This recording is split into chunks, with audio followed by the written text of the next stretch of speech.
Hello guys, welcome once again to our channel. We hope wherever you're watching us from, you're having a great time. Now, over the years, we have always seen many black leaders coming out to call for equity, especially when we come to economic inequality that exists between whites and blacks in the United States. And this is something that has elicited a lot of debate in different quarters. We have seen different African leaders or black leaders coming out and exposing the kind of challenges that black communities in America have gone through over the years. One of the notable leaders who has been very consistent in this call is Minister Louis Farrakhan. We know that he is a religious leader and the leader of Nation of Islam. He has been very outspoken on issues of race, religion, and also the inequality that exists between different races in America. And one thing that he has always talked about is that black people need immediate empowerment that can ensure that they are at par with their counterparts who are whites. So I came across a very powerful speech that he made on blacks and also whites in America. And this speech is quite riveting. Let's watch this, then come back and talk about it more.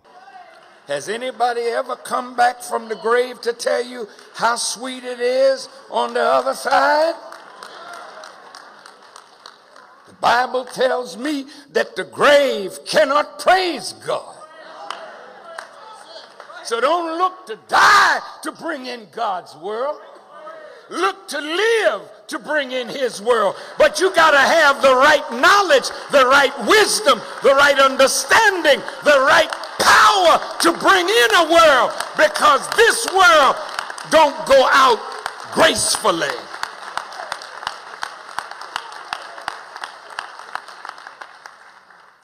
Now, let me calm down a minute. Take your time. Take your time. Now, let me show you scripturally. Bible, Quran.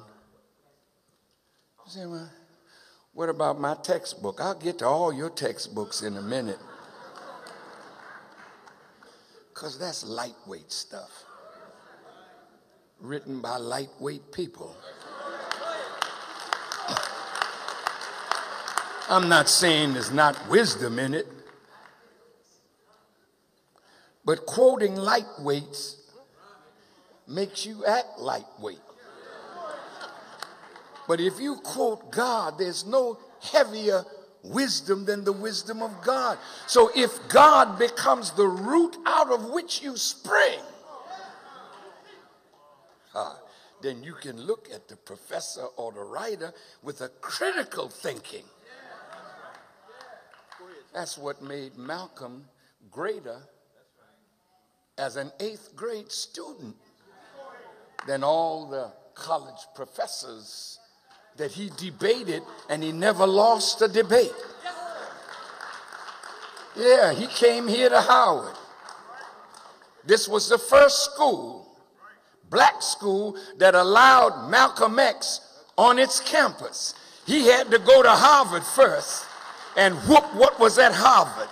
He had to go to Yale and whip what was at Yale. And there was a young student here named Stokely Carmichael who said, we want Malcolm X at Howard University. And Malcolm came here and has never been the same since.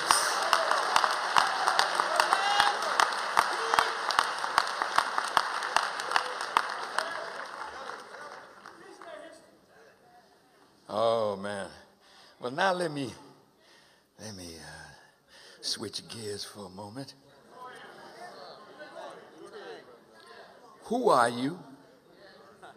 What is your destiny? What should you be studying to fulfill your destiny? If you believe in the Bible, let me quote it. I'm coming to the Quran in a minute. But the Bible in the book of Genesis, God is talking to Abraham. And he said to Abraham, know of a surety, it's the 15th chapter, 13th, 14th, and 15th verses.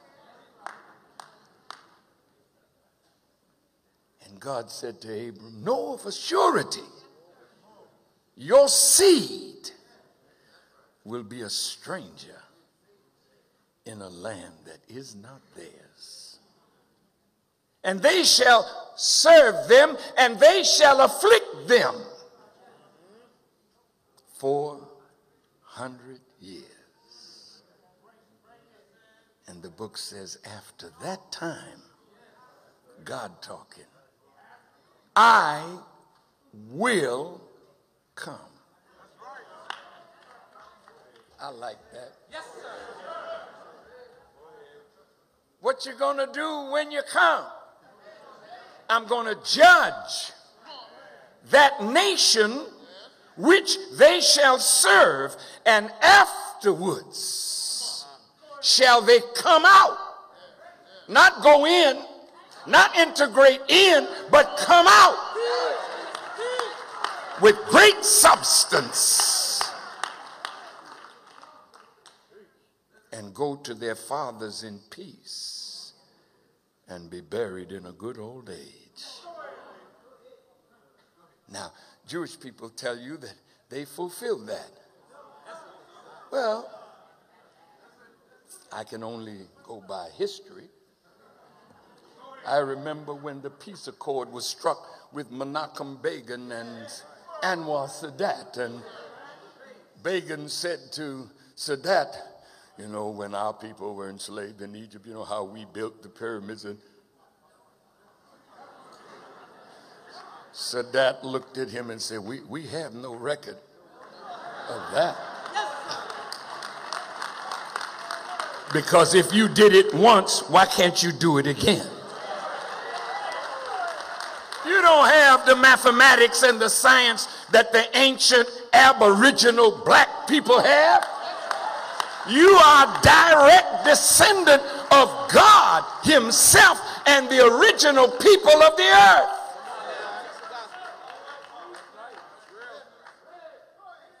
That's why you should kind of hold your head up, throw your shoulder back, and walk heavy on the earth. How dare the white man tell us, well, if you don't like it, go back to Africa. Hell, what are you talking about? We know where you came from. We gave you a place. You didn't have one before we gave you one. In fact, you didn't have life before we gave you life.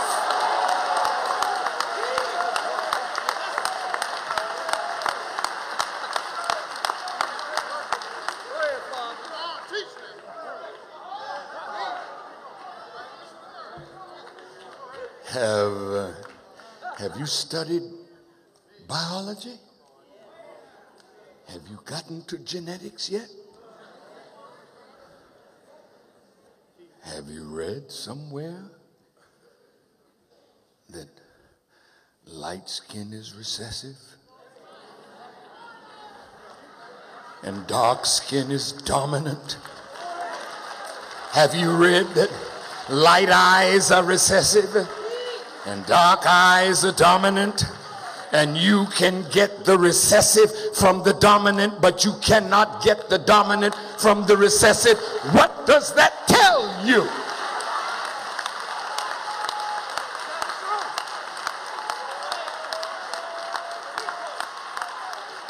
Don't tell us where we need to go. The Bible says the earth is the Lord's and the fullness thereof. And whether you want to accept it or not, we are the Lord's. That 196,940,000 square miles of earth belong to, and God intends to take the kingdom from whom he pleases and give it to whom he pleases. Now let's see if you are the people of the prophecy and the people of God's promise. In the book of Deuteronomy, the 18th chapter, the 18th verse, God is talking to Moses. I am going to raise them up a prophet like unto you, Moses. Interesting, isn't it? And I am going to put my words in his mouth, and he shall speak unto them all that I shall command him.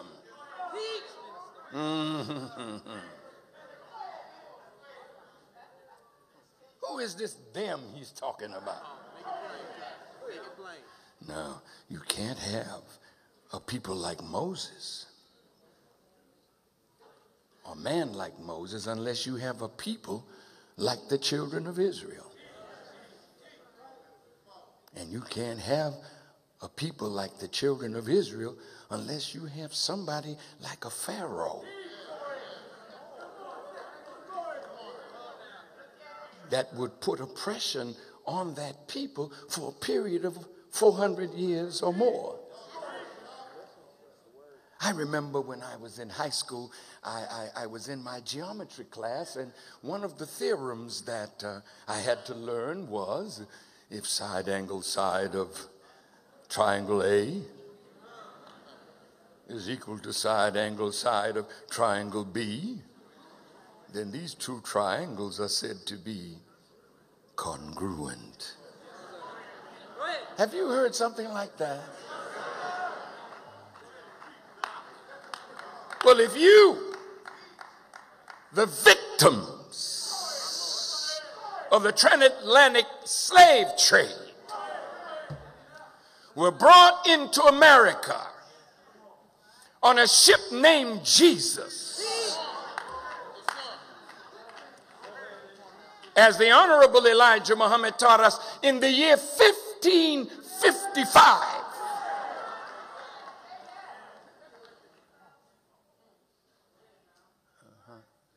So, 1555. Oh, wait. No, you got it wrong, minister. We came in 1619. No, we got it right. You got it wrong. Ours came from the mouth of God. I don't know where yours came from, but let me tell you what's missing here. Just hang in there with me. 1555 to 1619. See, that's about 64 years. You ever remember the program on TV, the $64 question? Then they raised it to the $64,000 question. Where do you think they got the number 64 from? See, it was 64 years that it took to take away from you an African culture, an African personality, the knowledge of your language, your religion, your God, your culture, your history, and turn you into a Negro.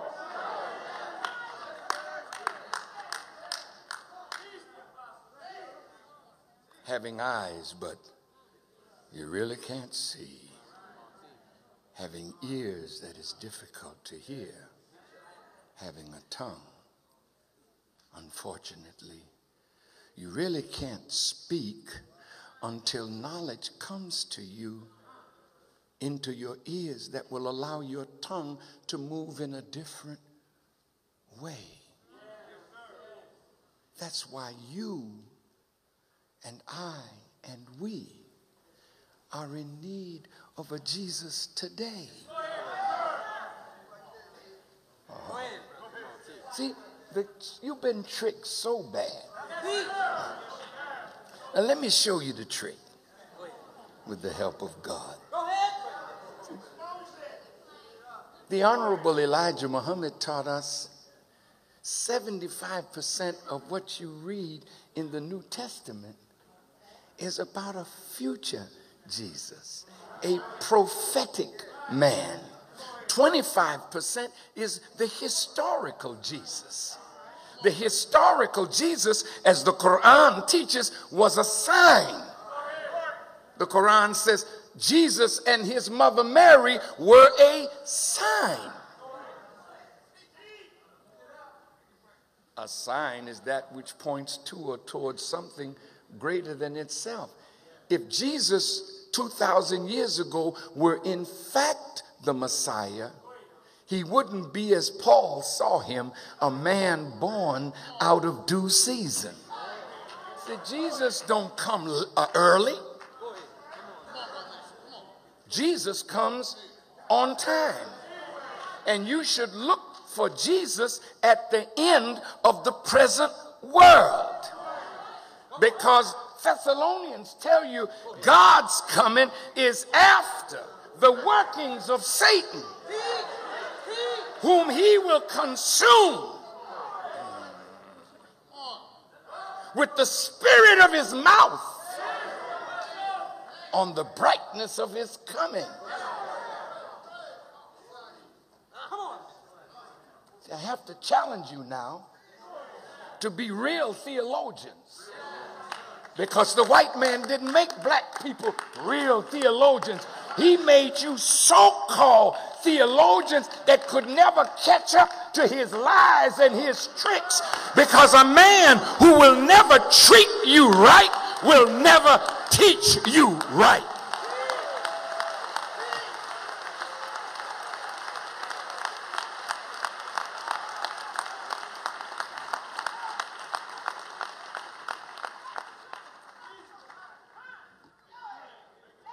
How long have we been in America? 450 some odd years. 456.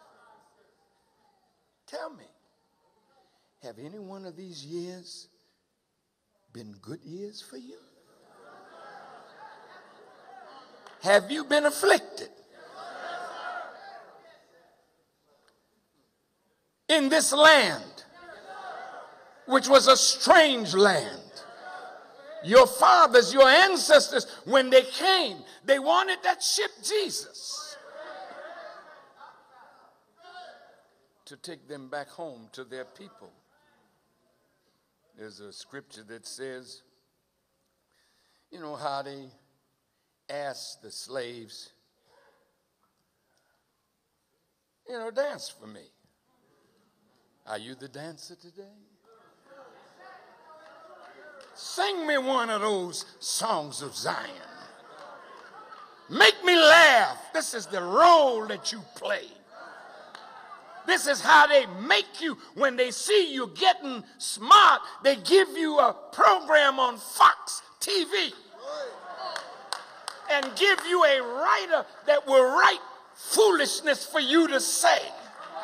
So you're a modern step and fetch it in the face of your people, a mockery of yourself in the name of jokes.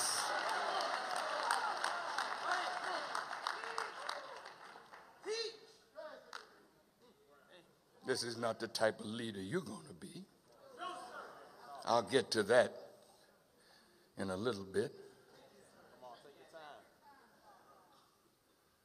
Jesus made a parable about the prodigal son. He was in his father's house. I don't know what happened to him, but he took his earnings or what his father had for him, and he went off into a strange country. He wanted to join himself on to a strange people and become a citizen.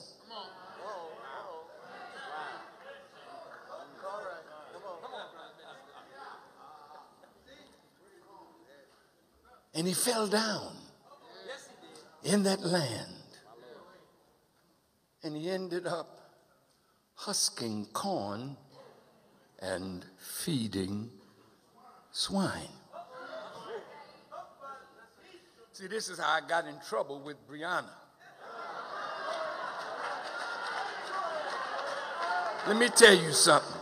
That's my sister. I love my sister. In fact, she's like my daughter. I know Barbados, where she grew up.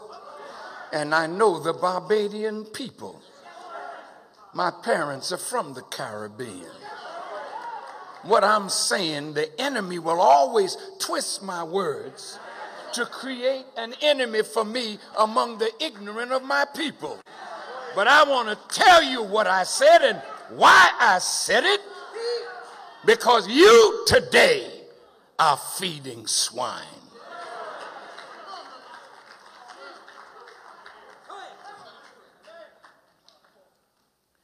See, swines eat slop and filth.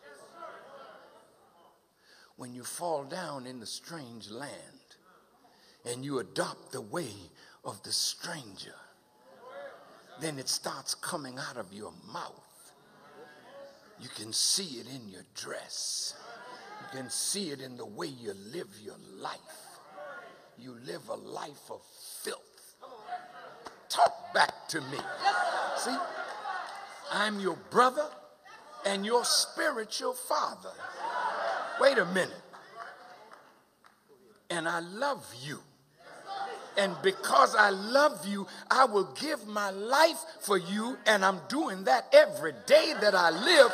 But I want you to hear what I got to say, unfiltered through the wicked corporate control, Jewish control, Zionist control media of the United States of America.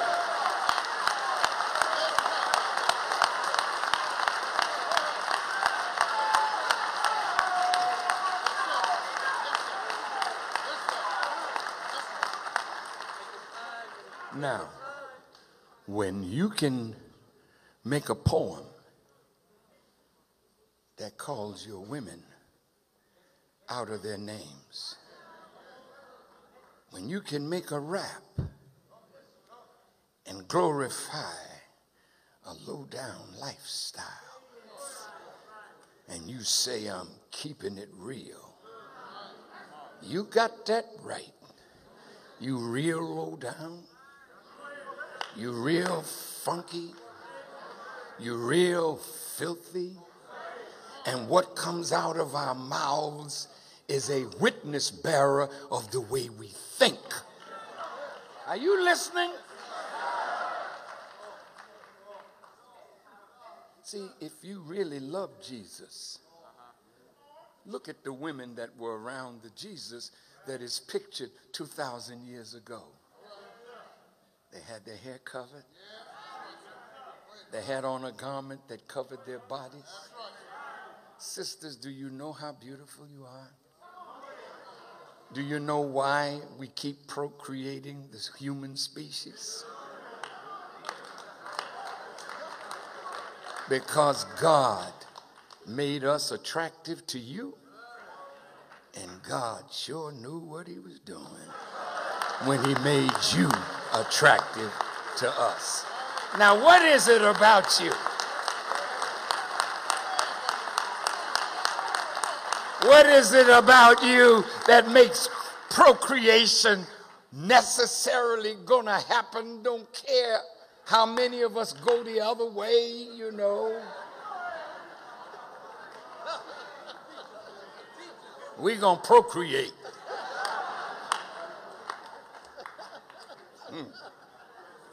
There's something about your adornments, your hair. That's why you're so busy making the Koreans rich. You want more hair. May God help us.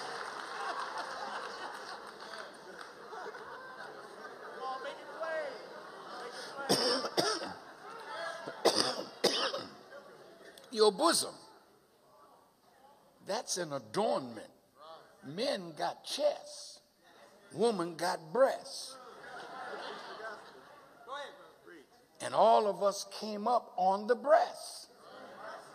Can I get a witness?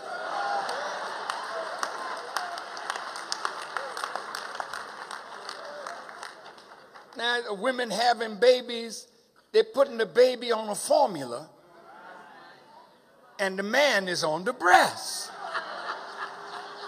Now, that's a strange twist of things, isn't it?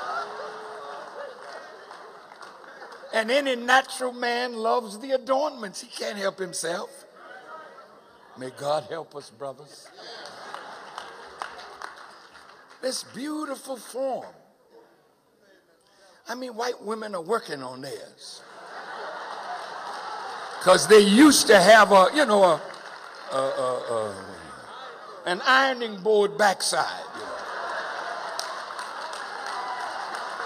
But now, they're doing the Zumba dance. They're doing everything to pump the butt up. But Africa, you just got it so natural. You say, stop it, minister.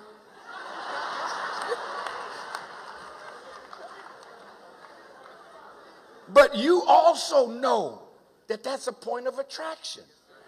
You notice how when you sisters get in the mirror, you look.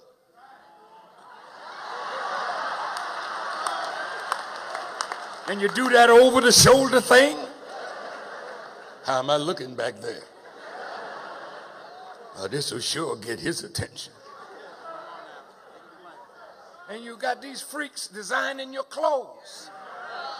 Split all up the legs. See, your thighs are very important. Your knees, your legs. So as a man, you got to help us. You got to help us. Because can't no man think sane. With your backside in his face, your bosom in his face, you got the deep cut. When the baby see you, he start crying, thinking it's feeding time. You got these stiletto shoes.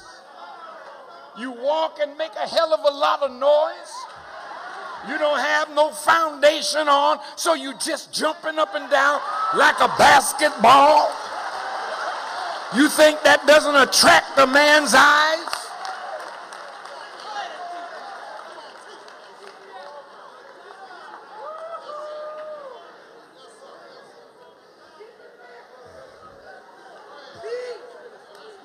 It's Islam 101.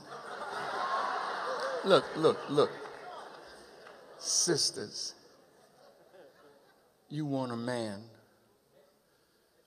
to love you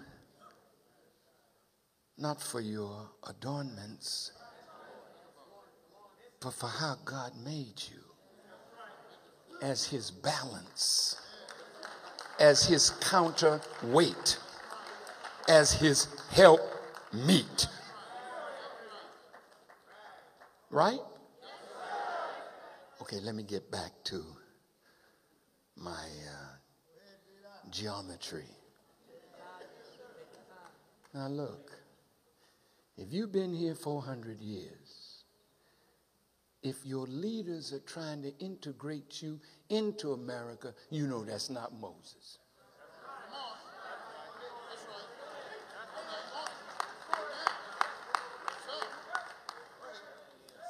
If your leaders are trying to help you to become Americanized, ain't got nothing to do with Moses or Jesus.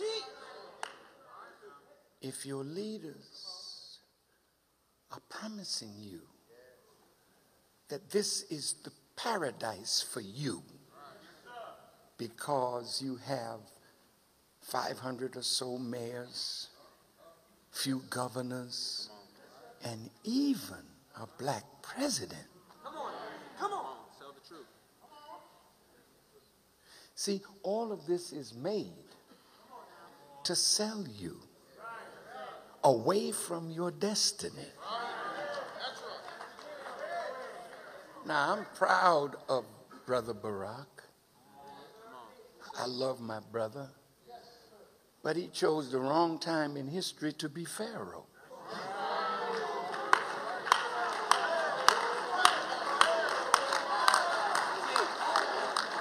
I'm going there today.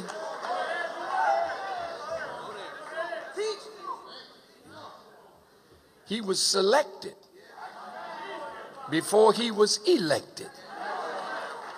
And the people that selected him knew he was one of the most brilliant among us. He had the right looks, the right color, the right lineage, white and black. I think he wouldn't be the Jesse Jackson type or the Al Sharpton type. In other words, he ain't gonna push for what Jesse pushed for or Sharpton pushed for. He'll be the American president. So you shouldn't look to him to bring you what we can only bring to ourselves with leadership that got both hands in your hands. I'm not against Barack Obama, but I know the time. And I know the wicked forces that are now disappointed in him. See, can I talk real straight? I was going to do it anyway. See, the forces that surround him are not friends. Brother Barack is a constitutional lawyer, brilliant. He came to power at a time when America was in a great economic crisis. Come on, come on. He just followed on the heels of probably the worst president in the history, George W. Bush. George W., a war criminal.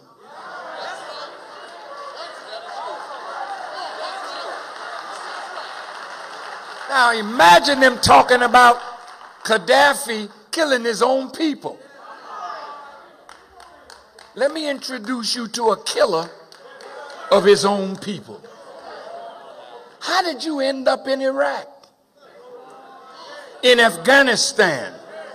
Because a lie was told that that man over there had weapons of mass destruction that he would give to some terrorists, and they were going to come over here. So the stupid Zionist-controlled Congress. See, now what I say, I think the brother was talking about, you listen to a man's talk, it don't mean you accept it. But hell, if he's telling the truth, this is a college, isn't it? Are you taught critical thinking? Well, then apply it. And if you apply it to me, apply it to him, apply it to everybody that stand up in front of you, because the world is being deceived by an arch deceiver.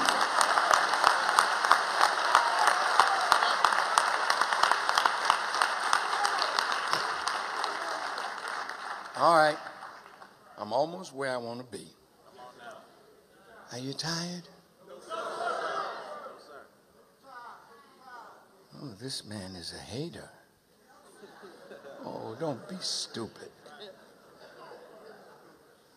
You're too intelligent to be stupid. If I were a hater, you could put me in the dustbin of history and leave me there. But what I'm telling you today, you will face it tomorrow and today. I want you to reason with me, and then I want you to study what I'm saying. Have you noticed that the Republicans and the Democrats can't agree on nothing? Except when it comes to Israel, and Netanyahu can come over here You see the leader of the Republican, the leader of the Democrat standing together with Netanyahu. Is that a strange picture? That you can't agree on the welfare of the American people, but you can agree on what is in the best interest of Israel? Talk back to me.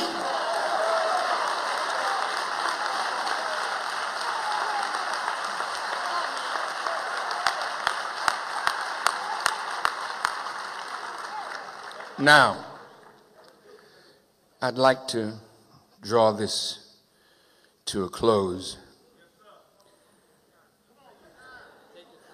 Elijah Muhammad,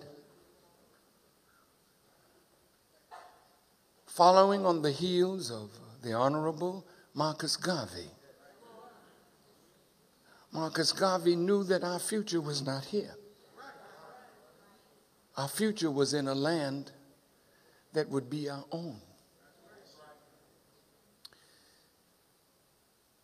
God promised the children of Israel a land of their own. Now, since the earth is the Lord's, well, he can give it, some of it to you, if that's what he desires. Do you think you can build an economic future without land? Come on. Some of you from the deep south, at the turn of the century, our ancestors had millions of acres of land in the South. Today, we hardly have anything left. So through schemes, tax schemes, legal maneuvers, and our hatred for being sharecroppers, and getting out of the South and want nothing to do with farming ever again, we let the land go. So they got it now. And here we are learning how to eat better food, but with no land of our own to produce it. Learning about economic development, but not having land as the basis of all economic development. I was on the radio last night with my dear brother Askia Muhammad, and Askia asked me a question. He said, many of our black intellectuals are upset because they want to know why you're putting out a book called The Secret Relationship Between Blacks and Jews that is harming a relationship between us and our allies. No, that's a good question. I don't know whether you ever read The Prince by Machiavelli. I read it years and years and years ago. But Machiavelli said you have to be careful of who you want to coalesce and become allies with. Because if you're not careful and you unite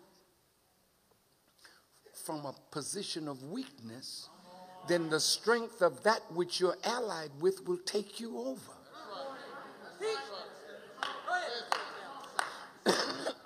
Now listen to this. I said, listen to me now, please. There is no black millionaire or billionaire who has achieved that wealth without the help of some members of the Jewish community. That's real. There would be no Jay-Z. There would be no Russell Simmons. None of our black entrepreneurs that have become successful could be that without pointing to a Jewish friend.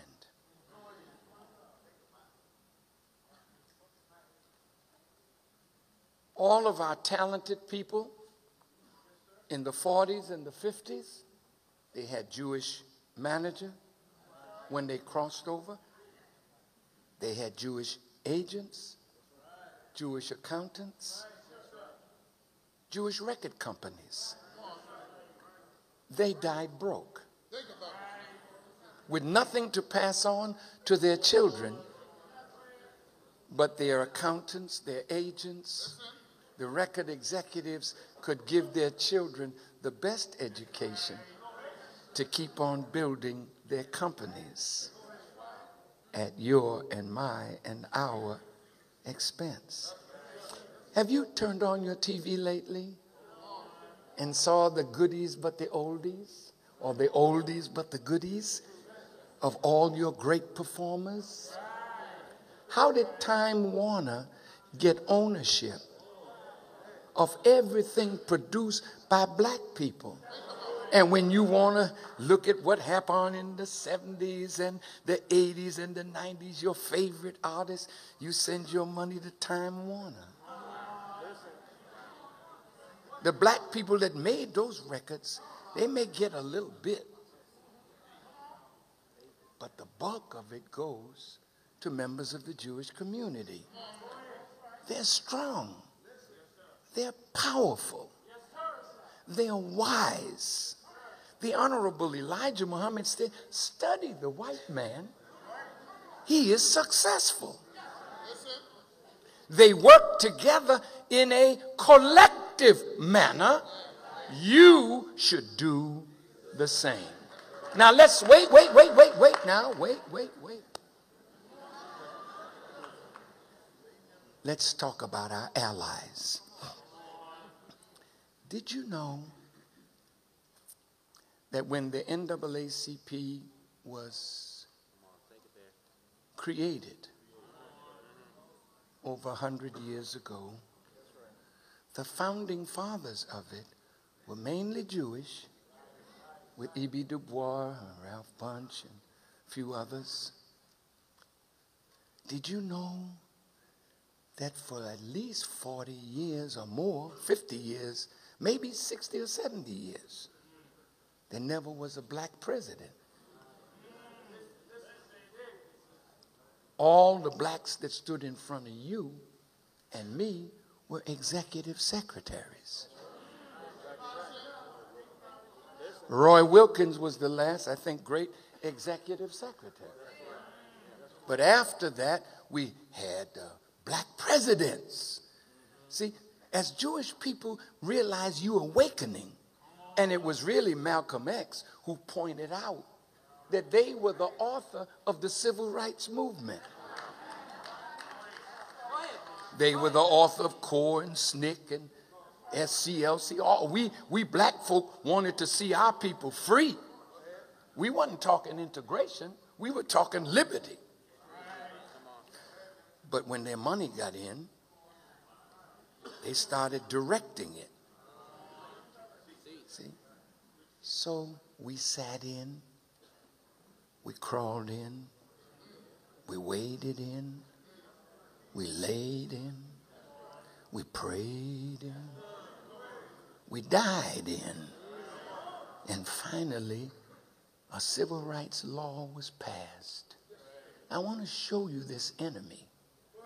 While Martin Luther King was sitting in the Oval Office with Lyndon Baines Johnson signing, or watching him sign the legislation, in another part of the government, they were planning his assassination.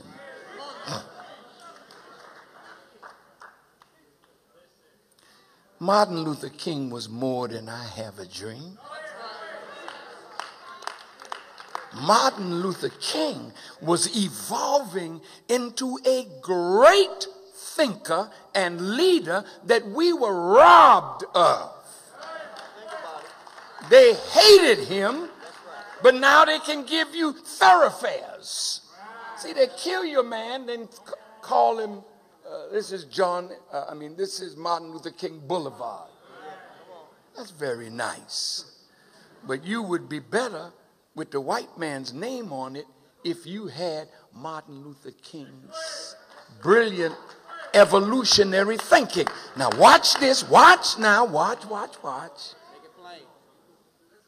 Martin Luther King, according to what Harry Belafonte told me, near the end of his time among us, may God be pleased with him. And I'm sure he is. Martin was with his inner circle, and they were very joyous, but Dr. King was very sad. And Harry Belafonte went over to him and said, he said, Martin, why are you so melancholy? And according to Harry Belafonte, Dr. King said, I fear that I'm integrating my people into a burning house. Now wait. He was hoping that maybe we could put the fire out. You could if it were not started by God. But if the house that is on fire, the fire was ignited by God, then there's nothing any of us can do to put that fire out. Now, it's not a literal fire, but here's the way the fire starts. After 400 years, I will come. What will you do when you come? I'm going to raise them up a prophet from among their brethren, like unto Moses. And I'm going to put my words in his mouth, and he will speak unto them all that I shall command him. I want you to listen to me. See? Look at Jesus. When you read the Gospels, see, you're reading Jesus giving parables. That's the Jesus of yesterday. But the Jesus that is the actual Messiah, when they asked him, he said, whatsoever the Father bids me to say, that I say. And whatever the Father bids me to do, that I do. If you look in the Quran, the prophet of the Quran is given words to say. And when they say that, you say. See, it's Muhammad that fulfills. Oh, yeah. Wait, I ain't got there yet.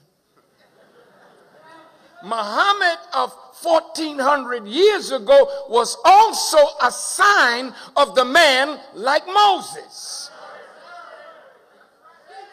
The Muhammad that comes at the end of the world. Muhammad is Jesus, and Jesus is Muhammad.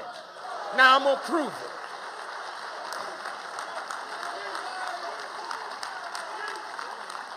Now you're going to have to study.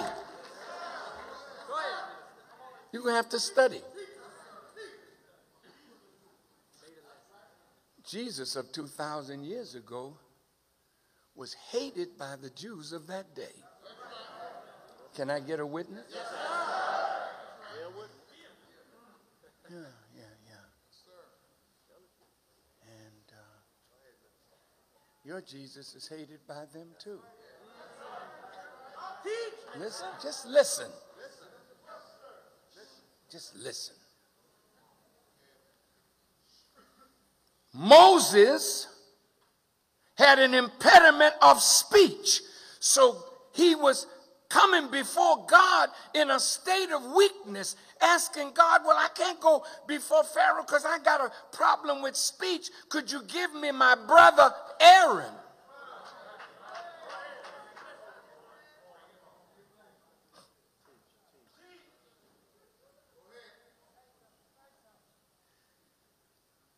God said, okay, but who made your mouth? Don't worry about how you speak. I made your mouth.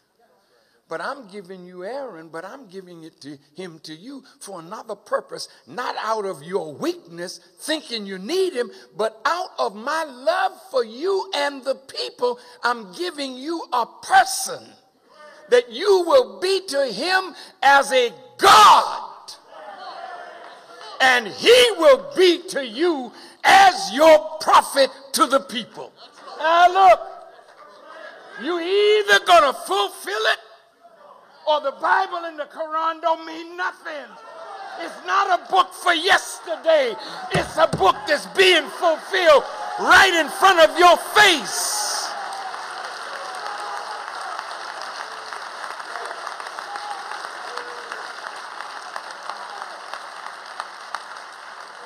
All right, here we go. Here we go.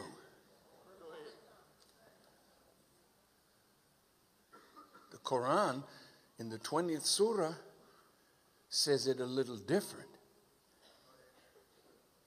Moses is praying for a helper. And he says, "Oh Allah, grant me a helper, an aider from my family,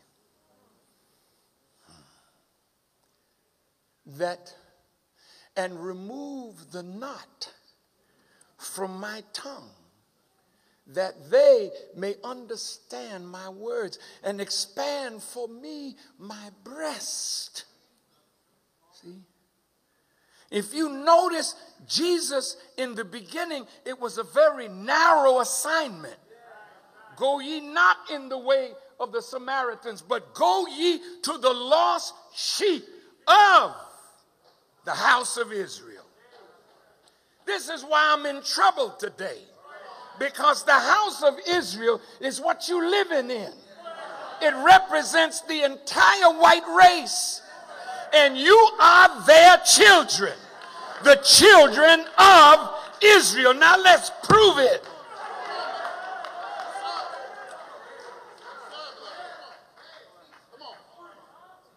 Whose name do you wear?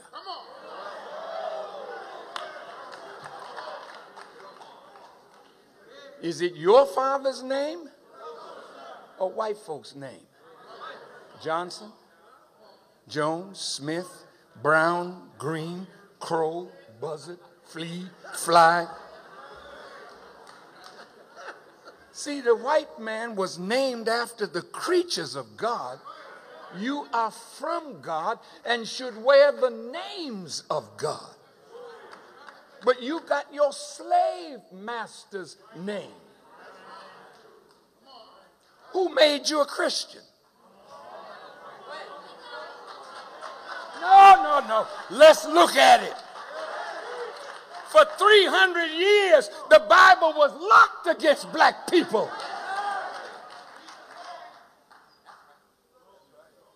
And any one of us that was taught to read would be beaten or killed. Oh, I'm sorry, baby. I meant to wake up your parents.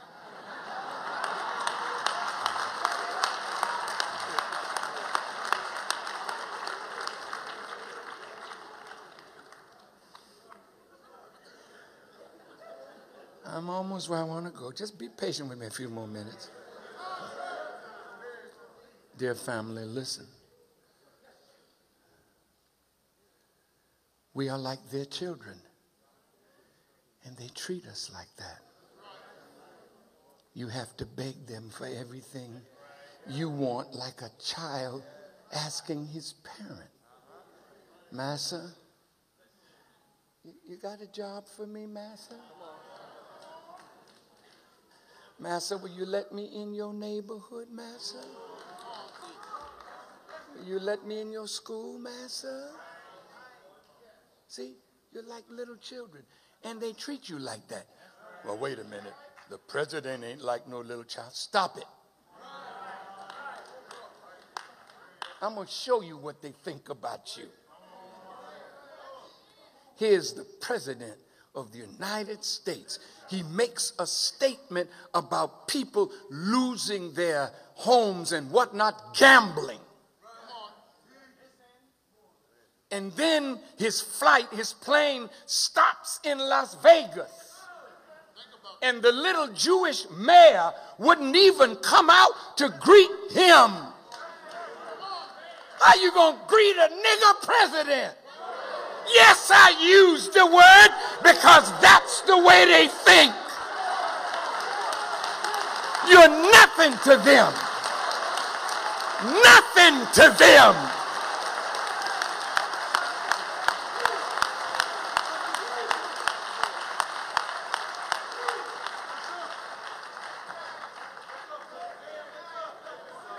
Don King, the great boxing impresario, sat at my table. Said he met with the executives of Time Warner, and they told him, "You are a flea, and we are an elephant, and we will crush you." You see many fights now that Don is producing.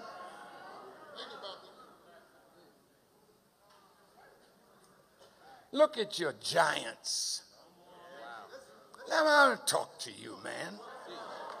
You're going to be the future leaders, but you can't be no punk and lead our people. You got to be a real man or get the hell out the way.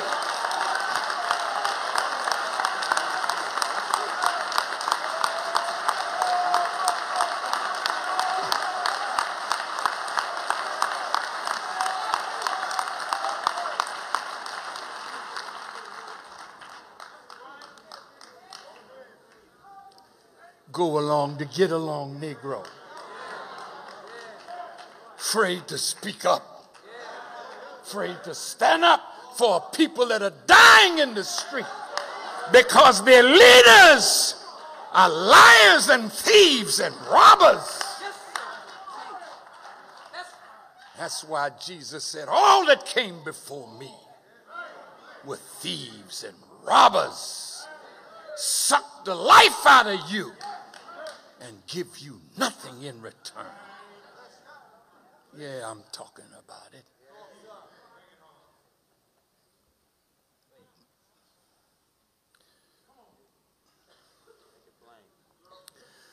Our poor people are suffering because our leaders, our children, who just want a place close to their former slave masters and their children. I'm the first black to be over Merrill Lynch. I'm the first black to be over this. I'm the first. Why don't you be the first black to walk into a free, independent nation under the guidance of God? Why don't you think about building a real nation for yourself and your people? Now I can conclude. Some of you so happy that I'm concluding. But let me tell you, that's why they don't want me in your college. Because you're going to have to think differently now. The brother said we got to change. But change into what?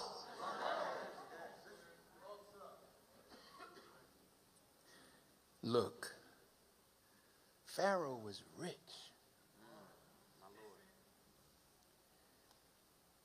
And the children of Israel were enamored by the wealth of Pharaoh.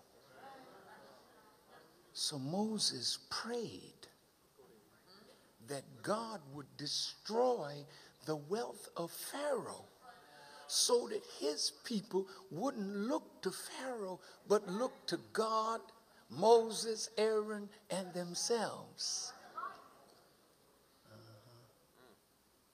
Oh boy. Now our brother becomes president. After George Bush killed tens of thousands of Iraqis shock and awe on the basis of a lie. You talking about killing your own people? Sending our soldiers, young, black, brown, and white, to die in Iraq on the basis of a lie. Well, Osama bin Laden was in Afghanistan. Yes, he was. Yes, he was. And after 9/11, George W. Bush, a few days after it happened, it was these Muslims that did it. Have you really studied what happened? Do you think these little people that learned how to fly a little bit could fly a plane and drop it so many feet at 500 miles an hour and drive it into the World Trade Center, that it was organized by a man in some cave over there? You a damn fool. And you allowed this enemy to deceive you while this was to their political advantage.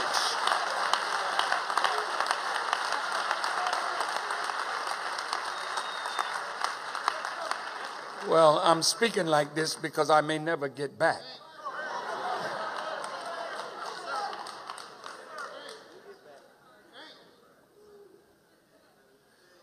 The forces are very angry with me, and I understand it.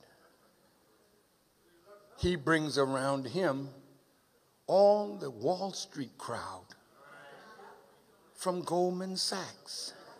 See, you socializing, you boogieing, you partying. I know you. You focus a little on your studies, but a lot on the girl you studying. And the open knee rather than the open book. Reefer smoking and acting a fool. We know you. That's why your brothers and sisters say, we got to change. This is a serious world out there that you're going to face. In leaving you, let me tell you what you're going to face.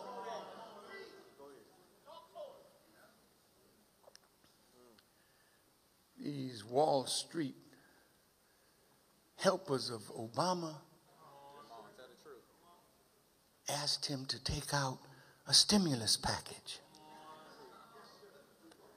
Well, he's not an economist. He trusted them.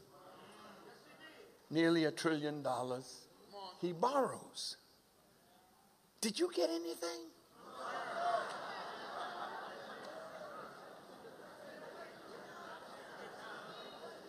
Did small businesses get any loans from the banks? Did the people whose houses are in foreclosure get any help?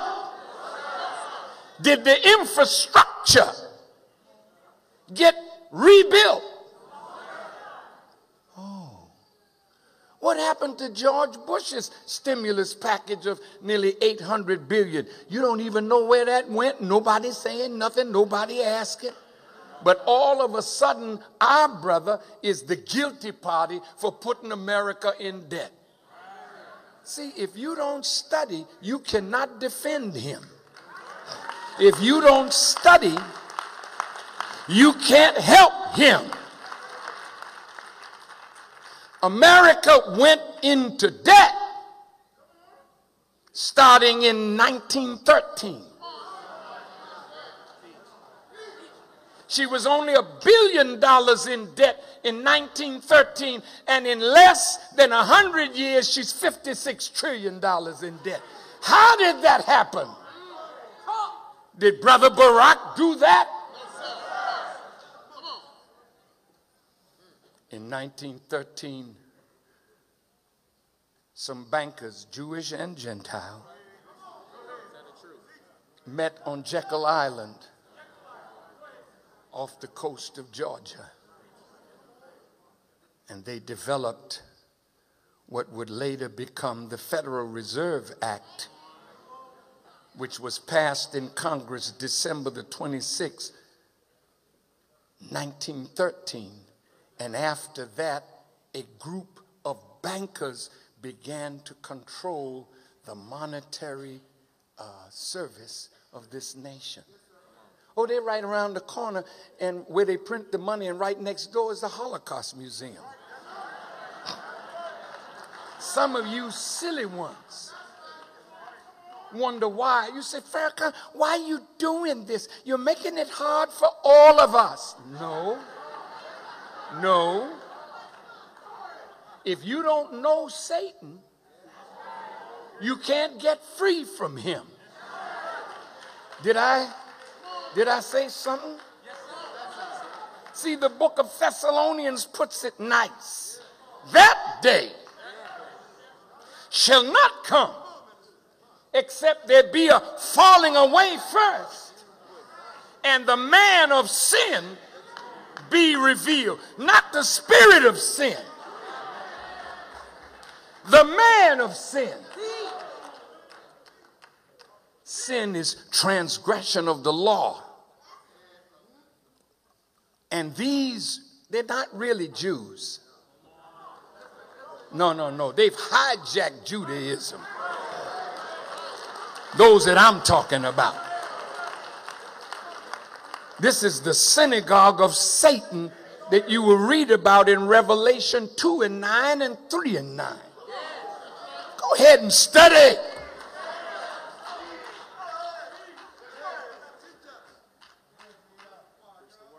They print your money. Used to be a time when we could go to the bank and pull out a $50 bill. I happen to have one.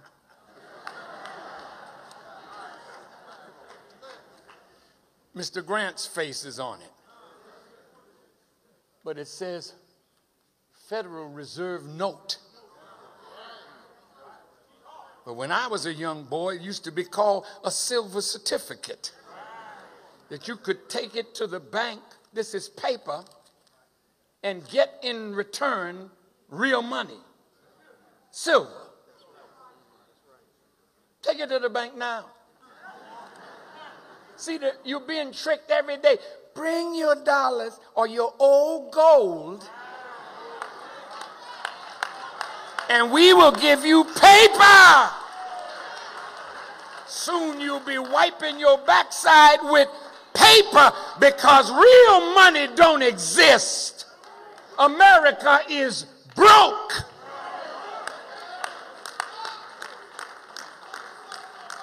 She's broke. Now the Tea Party got in. I'm happy because the Tea Party is not a part of the old crowd.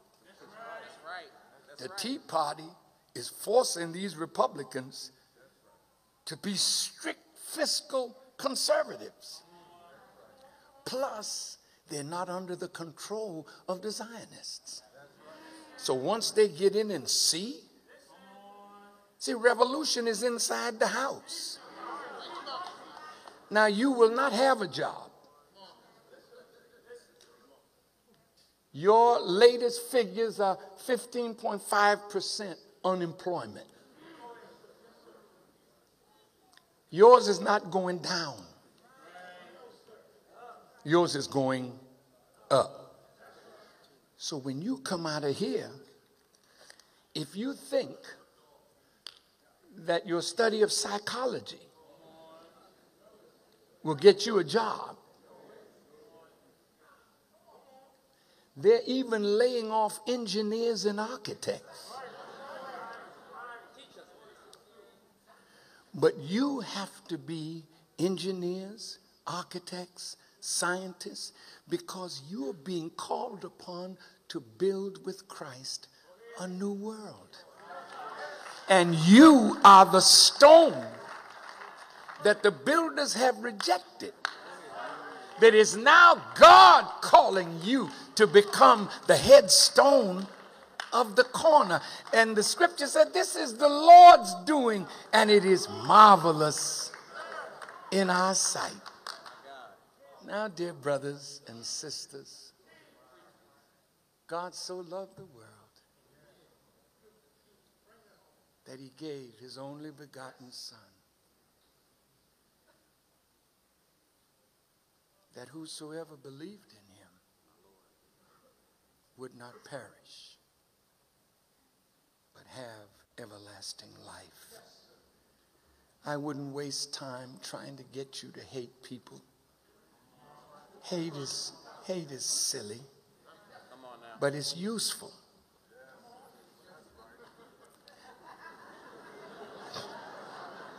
You know, God don't love everybody. He killed a lot of people.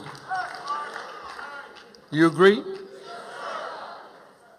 Why did I say hate is useful? Because when we learn the secret of the identity of our oppressor, we were filled with anger and hate. What? These people tricked us like that?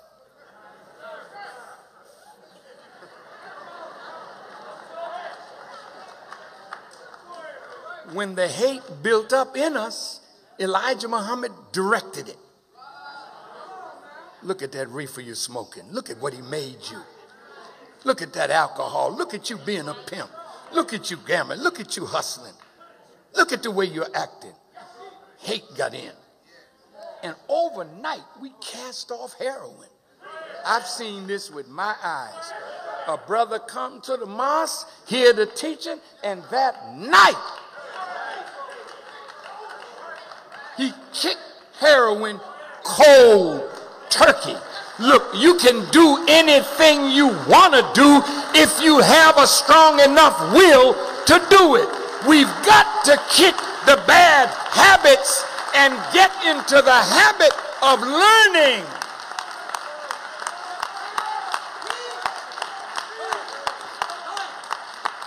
Now, see, they call me anti-Semitic. Isn't that something? I've never harmed one Jewish person in my life, and I don't advocate nothing like that.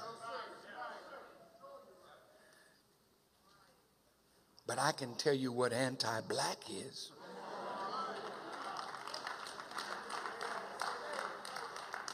Now, because they kept calling me anti-Semitic, the scholars in the Nation of Islam got together, did the research, and came up with 2 books. Secret Relationship Part 1, Secret Relationship Part 2. And what was it about? It was about defending me from the false charge of anti-Semitism. In this book, you find all the people that they call anti-Semites. W.E.B. Du Bois was one. Marcus Garvey was one. Malcolm was one. Martin. Oh, yeah, they call Martin that. They call Mandela that. They call Bishop Tutu that. Yes, yes, yes, yes, yes. Anybody that criticizes them is all of a sudden a hater. See, the truth is, when you can't stand criticism, something wrong there. When any criticism, look at Helen Thomas. You know, the old lady that was the head of the White House press corps? And somebody asked her about Israel, and she said, well, the Jews need to leave Palestine and go back to Europe, to Germany, to Poland, to all those countries where they come from. The next day, she was gone. So much for freedom of speech. And if you remember Rick Sanchez, CNN, all he said was, Jews control the media.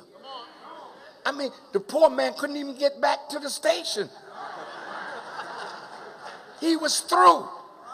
You can't tell the truth on them because the truth illuminates that they have taken your country. How could a population so small have so much power and influence. 3 Jews on the Supreme Court. Ain't but 9. How all this happened?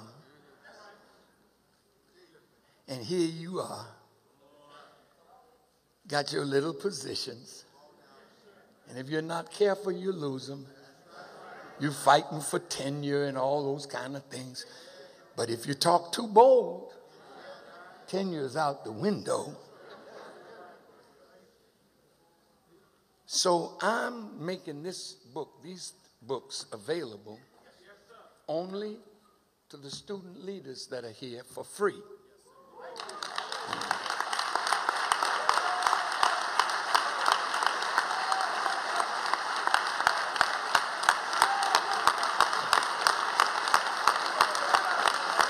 Brother Brandon, Brother Jaleel, they know all the student leaders. You get this free. And my lecture today on DVD to all the student leaders, free. It's really not free. I'm paying for it. And by the way, the minister paid his way here. The minister didn't ask for no honorarium. My honorarium was seeing you and talking to you.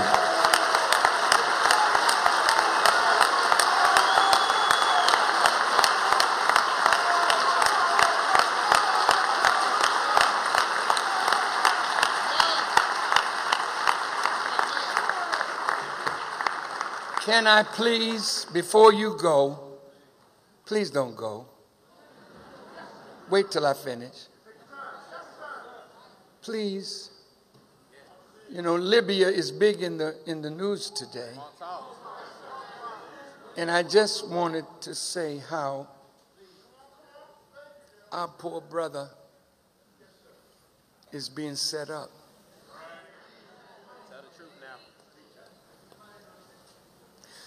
now. It's terrible when you know Satan and you know your people don't, and they hate you for exposing them.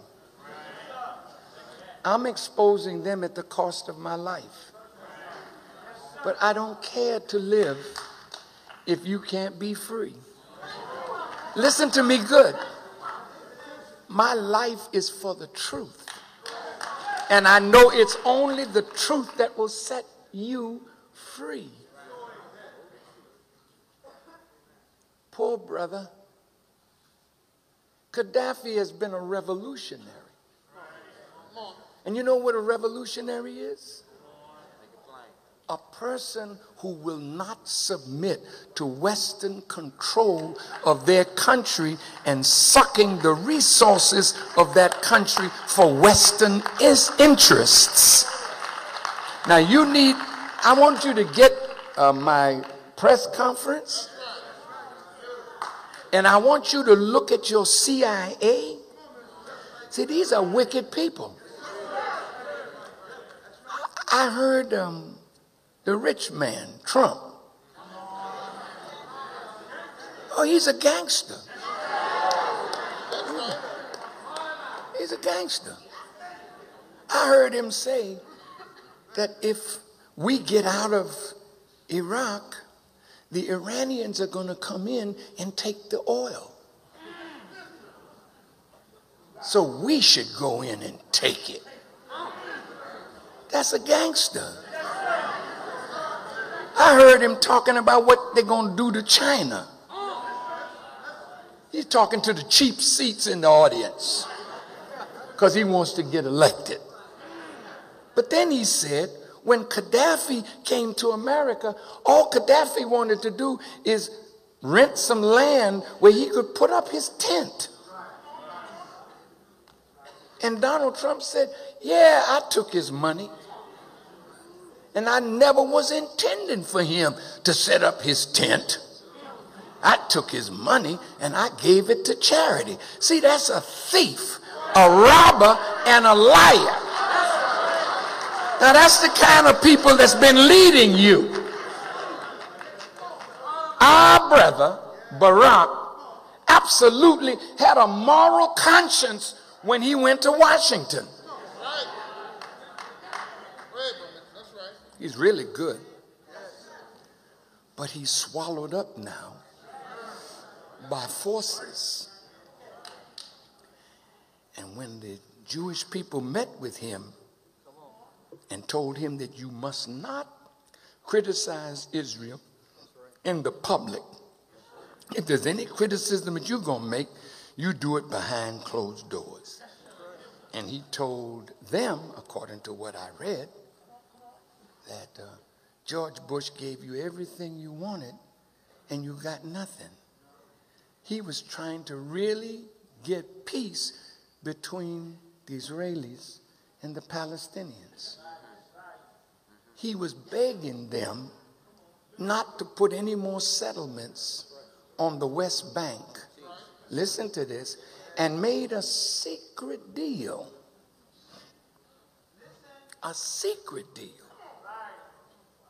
That if they would just let it go for 30 to 90 more days, I will allow this and I will give you this, talking about money, and permission to build settlements. Then the Jews brought it out in the public. Did you know? I saw it on a crawl line today. Hillary Clinton pushed him to do this with Libya. And when he said he got to go, he's lost legitimacy, that became policy, which meant an attack on another human being to kill him and drive him out of his country or kill him. Now that wasn't Barack. That was the powers that are guiding him. See, and what white folk do, see, I wish I had time. Oh, look, have you read that scripture in the Bible about the tree in the midst of the garden that we were not supposed to eat from? The tree of the knowledge of good and evil. Trees don't have knowledge. It's a man, a human being whose nature is evil, but he has the knowledge of good. So he can slide up next to you in the nature of your goodness and trick you in good with an evil intention under it.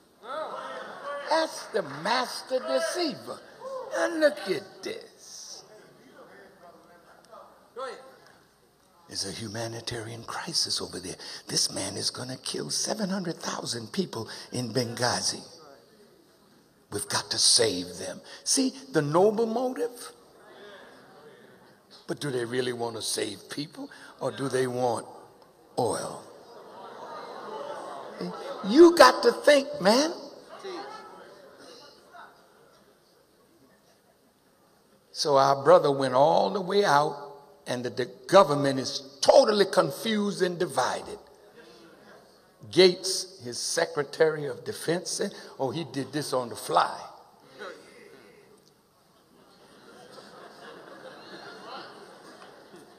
You don't do war on the fly. You plan. Now Gaddafi's kicking all their butts. And they are absolutely upset. America not winning no war in Libya. She's not winning another war, and she hasn't won one. She's getting out of Iraq, she's losing there. She's going to get out of Afghanistan, she's losing there. She will be driven out of the Middle East. Oh, you're going to see all of these things, because Pharaoh's time is up. A new world is coming in, baby. And God wants you to help him through his Christ build a brand new world. That's what you pray for. Our Father, which art in heaven, hallowed be your name. Thy kingdom come. Thy will be done. Where? So hereafter means here on the earth, after this world's power and Satan's power has been broken. Here, after the truth has come and freed your mind and made you into a new creature, here we'll build a brand new world for our children and our children's children. And white folk, if you want to live in it, you're going to have to change. You're going to have to accept that son, or you will perish with the world of yours that's going down. He gives us a chance to build something that will know no end. That's the offer of God, to make you the rulers of that which he is making new. And they are so envious of your future that they want to take you down with them. And that's why they undress their woman and sick her on you, brothers. And it's very difficult for you to resist. See, you like Samson, she's Delilah. She has found the source of your strength and solved your riddle. You better come on home to this beautiful black woman of yours and love her like you want to be loved. Find the path of brotherly love and unity and spread this gospel to all black students. We got a world to build. Let's get busy and do it. Thank you for listening, and may Allah bless you as I greet you in peace. Assalamu alaikum.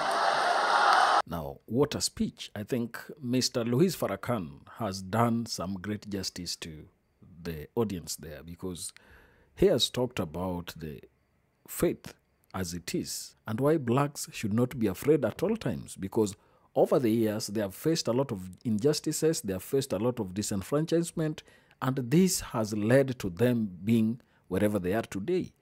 Minister Louis Farrakhan is somebody who has always been very, very positive when it comes to belief in black people. There are many who have written off black people's future. There are many who have given up on the black future and black power.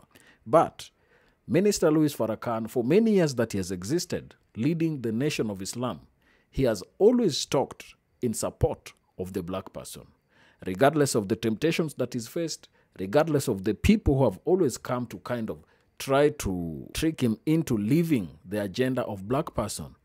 He has remained steadfast and at all times calling for justice for black people. Now, I did a little research here to really look at why black people must be empowered, because there are those who are kind of talking against black people's empowerment. Some of them, when we talk about issues including reparations, some people may think that blacks just want free money. Blacks want to be given things free. Yet this is not the case. There are many years before, during slavery, that black people gave their labor without any pay. They were used and put into sorry state, but still did not make any noise. However, they remained consistent in whatever they were doing. So here is the research. Black people's empowerment is necessary for many reasons. Here are some that I've found. 1. Historical inequalities. Historically, black communities have faced systemic discrimination and disenfranchisement. As such, empowerment efforts addresses these long-standing inequalities and seek to create a more just and equitable society. Because of years of oppression, because of years of disenfranchisement, there is need for empowerment of the black person. This is not something that can be excused. No government can stand against this, because blacks have given their fair share in terms of labor to the American people, and therefore They must be empowered to really get back what is rightfully theirs. Economic opportunities. Empowering black individuals and communities helps to close economic disparities, creating more equal opportunities for education, employment, and entrepreneurship. Another one is social justice. Empowerment contributes to social justice by promoting equal rights and opportunities, combating racism, and advocating for fair treatment and reparation. These are some of the things that when you look at the speech that Minister Louis Farrakhan has given, these are some of the things he's talking about, albeit he has not highlighted them directly, but the totality of his speech is that calls for equity. It's that calls for empowerment of the black person. Another one is cultural recognition. It helps in recognizing and valuing the rich cultural heritage and contributions of black individuals and communities, which fosters greater respect and understanding. Another one is community strength. Empowerment strengthens communities by fostering leadership, self-determination, and collective action, which are crucial for addressing social and economic challenges. In essence, black empowerment is a vital tool for achieving a more inclusive and equitable society where everyone has the opportunity to thrive. I think listening to the speech of Minister Louis Farrakhan, you are able to see that he is purely calling for black empowerment, and this is something that we cannot evade. That's the end of our video. If you like such kind of videos, please remember to subscribe to our channel, like this video, and also share. Also remember to give us your perspective down in the comment section so that we may also understand what you think about our video. Thank you, and may the good Lord bless you. Goodbye.